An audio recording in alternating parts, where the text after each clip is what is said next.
कुर्सी पर कोई भी बैठे। बोलो लोग से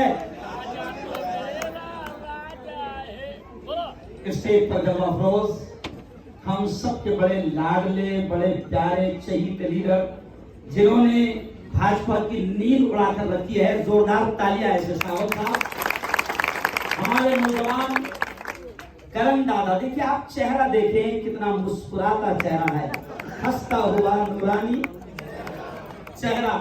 चलिए आइए, वक्त कम है और बिल्कुल हम 2020 खेलेंगे। क्या खेलेंगे? मैं धार्मिक व्यू से ही आपके सामने बात रखूंगा कि वोट कितना जरूरी है, मुल्क के हालात कैसे हैं। मैं इस शेर से अपनी बात को शुरू कर रहा हूं कि घबराने की जरूरत नहीं है, डरने की जरूरत नहीं है।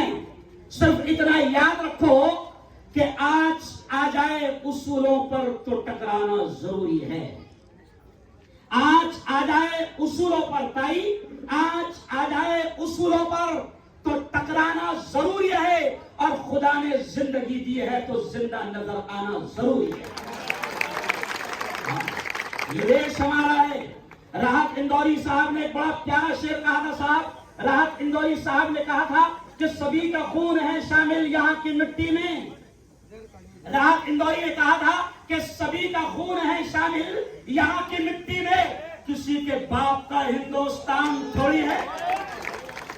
और बीजेपी जो नफरतों की आग लगा रही है, जो हिंदू मुसलमानों में दंगे और फसाद का माहौल बना रही है, ऐसे ऐसे अंध भक्तों से, गोबर भक्तों से राहत इंदौरी ने अगला जुमला कहा था कि सुनो आग लगाने वालों, सुनो बस्तियों को जलाने वालों, सुनो हिंदू मुसलमान को लड़ाने वालों, आग लगाने वालों। राहत इंदौरी ने कहा था कि लगेगी आग तो आएंगे घर कई सदमे, लगेगी आग तो आएंगे घर कई सदमे, यहाँ पे सिर्फ हमारा मकान थोड़ी है। भाजपा के पागलों को हम समझा रहे कि बेटा ज्यादा बावले चाले, क्या समझा रहे? बेटा ज्यादा बावले चाले मत करो। ये देश बड़ा प्यारा देश है, ये सूफी संतों का देश है, ये साधु संतों का देश है। इस देश को हमारे पुरखों ने सजाया था।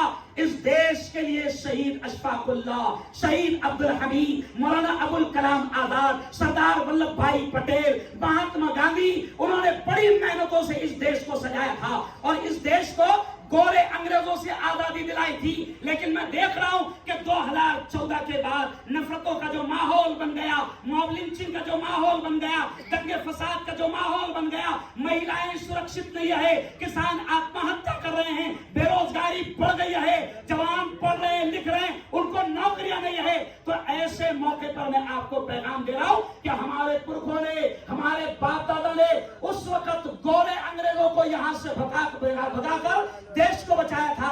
अब हमको यहां से काले अंग्रेजों को भगाना है। किसको भगाना है? जोर से बोलो, किसको भगाना है? जोर से है, किसको भगाना है? काले अंग्रेजों को जो नफरती फैला है। देखो कितना अच्छा लग रहा। मैं, करण दादा बैठा, ताई बैठी, कितना हिंदू, मुस्लिम, बौद्ध, क्रिश्चियन, सिख, ईसाई, शरद बाबू, कितना प्यारा माहौल है। अहमद भाई, सलीम भाई लग रहा है, कितना प्यारा माहौल लग रहा है। इन्होंने आग लगा कर रख दी, इसलिए इंडिया अलायंस बना, इसलिए तमाम पार्टियां एक हो गई। राहुल गांधी से लेकर उद्धव ठाकरे तक, शरद जी पवार से लेकर सोनिया गांधी तक और राहुल गांधी से लेकर प्रियंका गांधी तक, राष्ट्रवादी कांग्रेस पार्टी, ऐसे ही शिवसेना, उद्धव ठाकरे, आम आदमी पार्टी, समाजवादी पार्टी, ये तमाम पार्टियों ने मिलकर ये तय कर लिया कि ये आग लगा रहे हैं। इंशाअल्लाह हम इंडिया अलायंस बनाकर आग लगाने वालों को इस देश से भगा कर रहेंगे इंशाअल्लाह। और अब दादा ये जा रहे हैं, ये जो बावले बातें कर रहा ना अभी बावला, तो इसकी गोखलार होता नहीं समझा है ना? देखो देखो देखो, अब तुमने सिर्फ इतना बोलना, गया क्या बोलना? शद्दाद आया, जोर से शद्दाद आया, गया। नमरूद आया, गया। हामान आया, गया। कारून आया, गया। फिरौन आया, गया। ये भी आया। अरे अच्छे अच्छे चले गए रे भाई। अहंकार खुदा को पसंद नहीं है, घमंड खुदा को पसंद नहीं है। अरे बड़े बड़े चले गए, वो किसी ने कहा ना, कल जो तन के चलते थे अपने शान शौकत पर, शम्म तक नहीं जलती आज उनकी तुरबत पर। अब न वो हलाकू है और न उसके साथी है, जंग जू कोरस है और न उसके हाथी है। कर गुनाह से तौबा आखिरत संभल जाए, आखिरत संभल जाए। दम का क्या भरोसा है, जान कब निकल जाए, जान कब निकल जाए। मुट्ठी बांध के आने वाले हाथ पसारे जाएगा। तू कहता झोला लेके जाऊंगा, झोला भी लेकर जाने नहीं देंगे। बता, झोला भी चेक करेंगे कितने ले जाता। जो ललित मोदी गया, मेहुल चोकसी गया और इंशाअल्लाह ये भी। अरे बोलो 13 मई बीजेपी गई। सबसे बोलो 13 मई बीजेपी गई, 13 मई बीजेपी गई। और याद रखो, ये प्यार भरा माहौल ये खुदा चाहता है सावन साहब, ये रब चाहता है, क्योंकि हमारा सबका पैदा करने वाला। हम जब नमाज शुरू करते हैं सावन साहब तो हम कहते हैं अल्हम्दुलिल्लाह रब्बिल आलमीन। तमाम तारीफ उस अल्लाह के लिए है जो सबका पैदा करने वाला है, सबका रब है। सावन साहब का भी रब वही है, मुफ्ती हारून का भी रब वही है, करण दादा का भी रब वही है, लता ताई का भी रब वही है, और सारे इंसानों का पैदा करने वाला वही है। और वो चाहता है कि देश में नफरतें न बढ़े, वो चाहता है कि देश में दंगे फसाद न बढ़े, वो चाहता है कि देश में बेरोजगारी न बढ़े, वो चाहता है कि देश में मॉब लिंचिंग न बढ़े, वो चाहता है कि देश में बेटियों का रेप न बढ़े। इसलिए हमको 13 मई को अपने वोट का सही इस्तेमाल करना है, 13 मई को। और सुन लो एक बात, मैं एक मुफ्ती तुम्हारा धर्मगुरु यहां से फतवा दे रहा हूं। साहब हमारे यहाँ फतवा बड़ा डेंजर हो, फतवे से बहुत घबरा चलो। हाँ, बीजेपी वाले बहुत डरते हैं। तो सुनो तांबापुर वालों, जहां तक मेरी आवाज जा रही है, मैं तुमको तुम्हारा धर्मगुरु या फतवा दे रहा हूं कि 13 मई को अपने वोट का अधिकार इस्तेमाल करना ये आप पर हम पर फर्ज है, फर्ज है। कोई ये मत सोचना मेरे वोट से क्या हो रहा, बहुत हो रहा रे भाई, एक से ही गिरता ना एक से ही आधा। तेरा एक वोट बहुत कीमती है। और एक जुमला सुन लो साहब, सावन साहब, हमारे प्रेषित मोहम्मद ने कहा है कि जुल्म को होता देखो तो हाथ से रोकने की ताकत है, हाथ से रोको। ये हमारे प्रेषित के अल्फाज है कि जुल्म को होता देखो, हाथ से रोकने की ताकत है, हाथ से रोको। आज जुल्म कितना खतरनाक हो रहा है। कर्नाटक का वाकया आपको मालूम है। कर्नाटक में 14 अप्रैल को नरेंद्र मोदी जिस उम्मीदवार का प्रचार करने के लिए गया था, वो कमबख्त, वो शैतान 2000 से ज्यादा महिला और हमारी बहनों का रेप करने वाला निकला। ये नरेंद्र मोदी और इसकी बीजेपी की पार्टी ये रेप करने वालों के साथ खड़े रहती है। याद होगा आपको कि 2002 में गुजरात में बिल्किस बानो का जब 11 दरिंदे रेप कर रहे थे, उस वक्त इनके सारे लोग थे। और ये बेशरम महिलाओं की इज्जत की बात करते, महिलाओं के सम्मान की बात करते। अरे इन्हीं बेगैरत और बेशरमों ने 15 अगस्त 2022 को वो 11 रेप करने वालों को आजाद कराया। तू है इन पर। आज ये मंगलसूत्र की बात करते हैं। अरे तू तेरा मंगलसूत्र तो पहुंचा वहां पर नहीं, हमारे मंगलसूत्र की ज्यादा फिक्र मत कर। और हमारा मंगलसूत्र इतना कमजोर नहीं है। 3 बार बोलेगा कबूल है ना। अच्छा एक खास बात, हमारी औरतों की फिक्र सता रही है। अरे तू तेरी औरत की फिक्र करना है, हमारे घर में झाकड़ा नहीं समझा। तो तेरी औरत की फिक्र का। याद रखो, ये क्यों कह रहा हूं, तुमको डराया जा रहा है, तुमको धमकाया जा रहा है। याद रखो इंशाअल्लाह अगर हमारी पार्टी जीत कर आती है, पूरे भारत में, पूरे हिंदुस्तान में, अगर राहुल गांधी से लेकर उद्धव ठाकरे के साथ सारे उम्मीदवार जीत कर आते तो इंशाअल्लाह किसी की मां ने दूध नहीं पिलाई कि वो यूसी से लेकर आए। कोई कुछ नहीं बिगाड़ेगा, है ना। और अपन तो इतने वफादार है कि हमको कोई नहीं निकालने वाला। हम मरते भी तो यहीं दफन हो जाते, इधर उधर जाते नहीं, कोई हमको निकालने नहीं वाला। इंशाअल्लाह आपको घबराने की जरूरत नहीं। बस दो बातें समझाकर कि प्रेषित मोहम्मद ने साहब जुमला कहा है कि जुल्म होता देखो तो हाथ से रोकने की ताकत है, हाथ से रोको। तो अभी अपनों को तो हाथ भी इस्तेमाल नहीं करना है, सिर्फ उंगलियां करना है। क्या करना है साहब? मैंने जुम्मा के प्रवचन में मुसलमानों को समझाया, करम भाऊ, मतलब एक दूसरे को कैसे उंगलियां करते हैं। अरे करते ना मेरे, क्या करते संभाले, एक दूसरे को कैसे उंगलियां करते हैं। तो सुनो, उंगलियां करने का शौक 13 मई को पूरा निकाल लिया। उंगलियां करने का शौक 13 मई को पूरा निकालना और जालिम को ऐसी उंगली करना कि दोबारा ये देश पर सत्ता का उसको मौका भी न मिले। कहो दोस्त है इंशाअल्लाह। इंशाअल्लाह 13 तारीख को भूलना मत। और एक बात तुमको वर्गलाया जाएगा। अच्छा एक खास बात, इनके पास में कुछ नहीं है, ये क्या करेंगे, माहौल भी खराब करेंगे। तो साहब मैंने जुम्मा के प्रवचन में क्या समझाया कि रमजान में अपन ने रोजा रखे थे। हमारे नबी ने प्रेषित ने क्या सिखाया अपनों को कि रोजे में अगर कोई तुमसे बहस भी कर रहा लड़ रहा भी तो उसको क्या बोलो, मेरा रोजा है। लेकिन इसका मतलब ये नहीं कि 7 के बाद मिल दो। प्रेषित मोहम्मद ने क्या समझाया कि लड़ना नहीं। तो साहब मैंने जुम्मा के प्रवचन में मुसलमानों को समझाया कि 13 मई तक क्या ऐसा समझ लेना तुम्हारा रोजा है। नहीं समझा? ये तुमको उकसाएंगे, ये दंगे कराने की कोशिश करेंगे, ये फतरे फेंकेंगे और अपनी कौम का जरा बहुत जल्दी जोश में आ जाती, फतरे फेंकेंगे, दंगे फसाद का माहौल बनाएंगे, क्योंकि इनके डीएनए भी दंगे फसाद है। नहीं समझा? इनके डीएनए में क्या है? वो जो अंग्रेजों वाला डीएनए था कि लड़ाओ और राज करो, तो गोरे अंग्रेज का भी एक प्लान था और काले अंग्रेज का भी। अरे बोलो, तो डरना मत, सिर्फ शांतता बनाए रखना।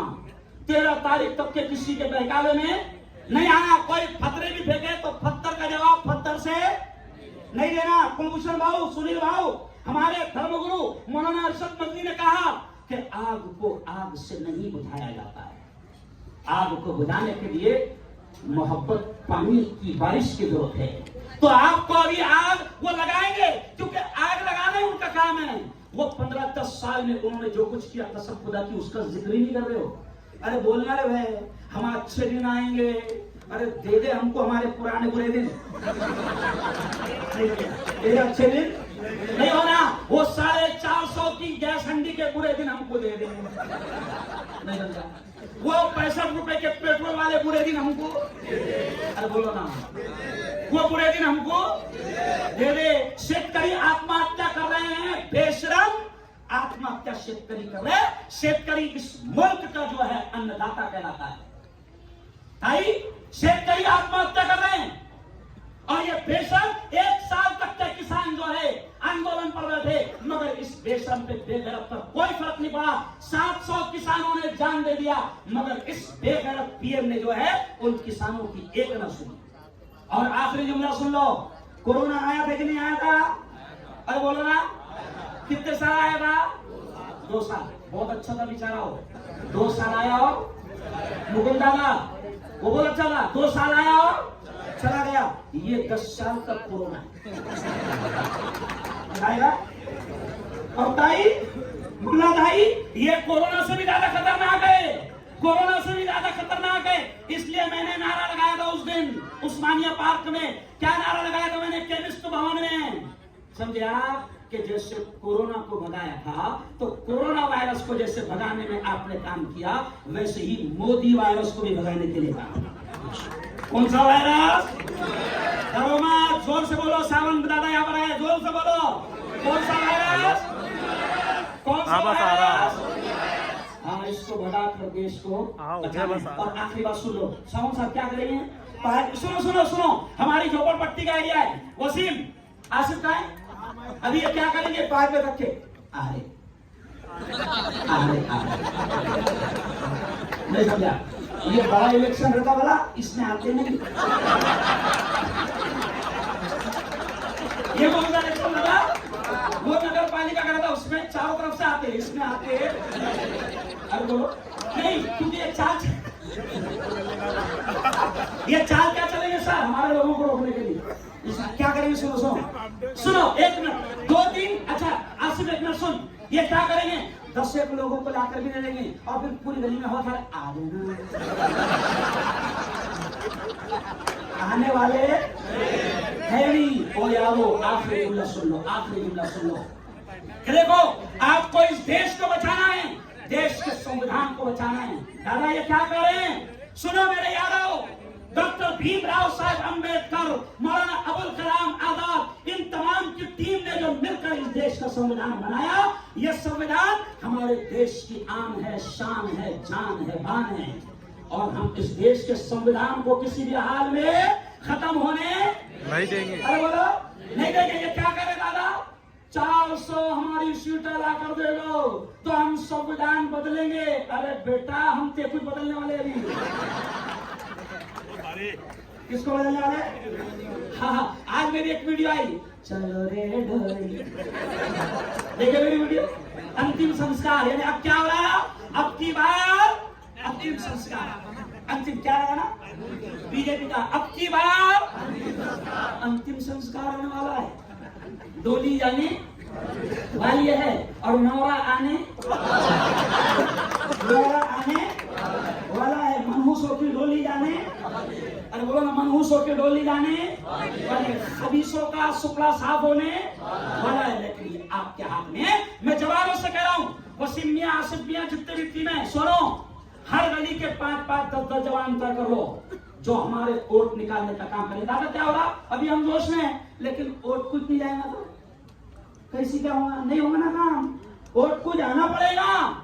और याद रखो, एक धर्मगुरु होने के नाते सख्त जुमला कह रहा हूं, मैं सख्त जुमला कह रहा हूं कि अगर तुमने 13 तारीख को वोट का इस्तेमाल नहीं किया और खुदा ना करे, अगर जालिम जीत कर आ गए तो फिर अल्लाह को बोलना भी मत कि अल्लाह जालिम जीत के आ गए, बहुत मार दे। अल्लाह बोलेगा तेरे को मौका दिया था, तूने वोट का इस्तेमाल नहीं किया।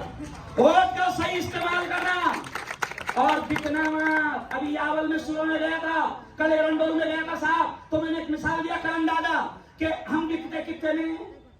500। अभी देखो, मैं मुफ्ती हारून, मेरा वजन है 50 किलो। कितना है? 50 किलो। विष्णु बाबू, अब अगर मुफ्ती हारून 500 में बिक गया तो क्या किलो है?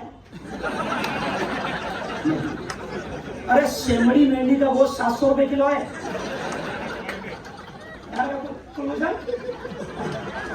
भाई सेमड़ी मेंढी का वो 700 रुपए किलो है, और अगर तू 500 में गया तो 5 रुपए किलो के लिए आ। तो मैंने आज यावल में भी समझाया, एरंडोल में भी समझाया, कल पार्वल में जाऊंगा कि बिकना मत। ईमान वाला कभी भी अपने ईमान का सौदा नहीं करेगा। बिकना मत और बिल्कुल ताकत के साथ ओढ़ देना। और उस दिन अपने तमाम भाइयों को, बहनों को निकालना जो घर में बूढ़ी औरतें हैं, बूढ़े मर्द है जिनसे चला नहीं जाता, उनके लिए फ्री में रिक्शा का इंतजाम करना और उनको वोटिंग के लिए पहुंचाना, क्योंकि हमारी वोटिंग होना जरूरी है। वोटिंग नहीं होगी तो ये भाषणबाजियों से काम नहीं चलेगा। उस दिन काम को नहीं गया चलेगा, लेकिन वोट पहले करना। क्या करना? वोट पहले करना, क्योंकि वोट जरूरी है ना। अच्छा एक बात, वोट खराब मत होने देना। मैंने आज भी सावन बाबू आपको मैसेज किया, करण बाबू, कि हमको जल्द से जल्द डेमो मशीन लाकर दे दो, क्योंकि हम अब गली में, कल इंशाल्लाह आ जाएगी, हम गली गली जाकर हमारी औरतों को समझाएंगे। क्योंकि हम क्या करते हैं, वहां जाने के बाद में ऐसा नहीं करना है कि करण नहीं रखने वाला, कम से कम 3 सेकंड उस पर उंगली रखना। और हाँ, अब 3 सेकंड कम से कम उंगली रखना। अब अपनी औरतों को समझो 3 सेकंड नहीं समझ रहे, 5 सेकंड नहीं समझ रहे, तो उनको मैंने क्या समझाया? उंगली रखकर बोलना अल्हम्दुलिल्लाह रब्बिल आलमीन के साथ। अगर ज्यादा ही गुस्सा है तो कुर्बानी में कैसा करते हैं? बिस्मिल्लाह अल्लाह। अरे समझ में नहीं था क्या? बिस्मिल्लाह अल्लाह अकबर। और याद रखो, देखो खुदा के फैसले हैं। मैं एक दिन पहले उमेश और ये खड़े थे साहब, तो मैंने इनको बोला था कि करण का नंबर हमारे 1 नंबर आए। बोला था देखो केपी प्राइड और दूसरे दिन मुझे इसके ग्रुप से फोन आया कि मुफ्ती साहब करम दादा को 1 नंबर मिल गया। तो जब अल्लाह ने मशीन में 1 नंबर का बटन दे दिया करण को, इसका मतलब अल्लाह भी चाहता है कि करण जोरदार तालियां बजाए। अच्छा, अगर 3-4 नंबर रहता था तो ढूंढना पड़ता था, भेद को समझाना पड़ता था। अभी कुछ मत समझाओ, भेद को इतना बोलना 1 नंबर का बटन बिंदास जाके 1 नंबर का बटन, अरे बोलो ये बिंदास जाकर 1 नंबर का बटन दबा लो। अब नारा लगाकर अपनी बात खत्म। आपको सिर्फ नारा लगाना है देश बचाओ। क्या नारा लगाना है? देश। बीजेपी भगाओ, बीजेपी भगाओ, बीजेपी भगाओ। अब नारा आपको लगाना है मशाल। क्या नारा लगाना है? जोर से आखिर तक के जितने बैठे तुम्हारी मां की कसम, आखिर तक के नारा लगाना है। मशाल को क्या बोलना है? सिर्फ अरे बोलो मशाल को क्या बोलना है? मेरा और मेरा और मेरे बाबा का और मेरी अम्मी का और मेरे दादा का और मेरी दादी का और मेरे चचा का और मेरी चच्ची का और मेरे खाला का और मेरे खालू का और मेरे मामू का और मेरे गुमानी का और मेरा और बस क्या चलेगी? अच्छा, औरत लोग मेरी बीवी का और जोर से बोलो मेरी बीवी का और बहुत अच्छी बात याद है। एक्चुअली मैं उसका बोलते बोलते ऐसा लग रहा था कि मैं भी घर छोड़ के भाग गया। तो टेंशन लेना ना, वोट का सही इस्तेमाल करना, और याद रखो किसी से आपको डरने की जरूरत नहीं है। एक बात सुन लो, अगर कोई आपको धमकी दे रहा होगा, ये सुन लो मेरे हाथ से। वो जब मैं इलेक्शन में खड़ा था, ये डायलॉग मैंने बोला था, याद है तुमको? अगर कोई हमारे कार्यकर्ता को खराश भी लगाए तो उसका अंजाम तुम खुद देखो। टेंशन लेने की जरूरत नहीं है। अपन भी मजबूत है, मशाल भी मजबूत है, और हमारा मसीहा उद्धव ठाकरे भी मजबूत है। और हमारे उद्धव ठाकरे ने क्या नारा लगाया मालूम आपको? ये कह रहे थे अब की बार 400 बार। तो हमारे उद्धव जी ने बड़ा प्यारा नारा लगाए कि बेटा 400 बार नहीं, अब की बार तू कड़ी पार,